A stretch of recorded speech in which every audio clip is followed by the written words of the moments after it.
Ayan, just minions, for today, magpiprito tayo ng dilis. Pero boneless siya ha, kasi tinanggal namin ng tinik, hinugasang mabuti, tapos lalagyan natin ng asin, paminta, dahon ng sibuyas, at saka ito, itlog.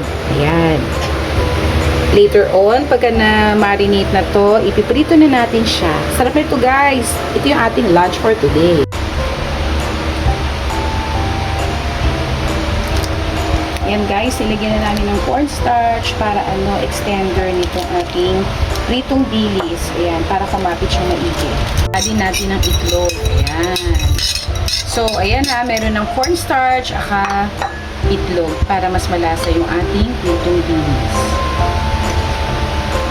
Haluin siyang maigi para mamarinate.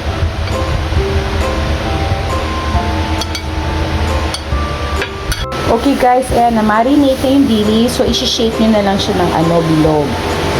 Yan, bahala na kayo kung anong size. Then, ipiprito na natin.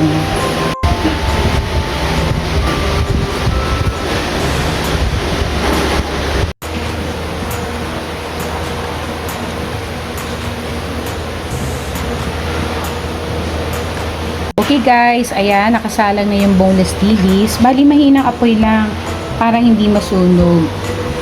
Yan, round shape. Sarap nito guys for lunch. Yan guys, so golden brown na yung dilis. 'Di ba? Naging round shape na siya, parang hamburger.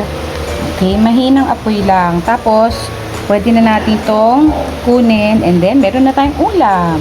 Ito na guys, yung first batch. Okay? So, second batch na tayo. Guys, ito, second batch na yung piniprito natin.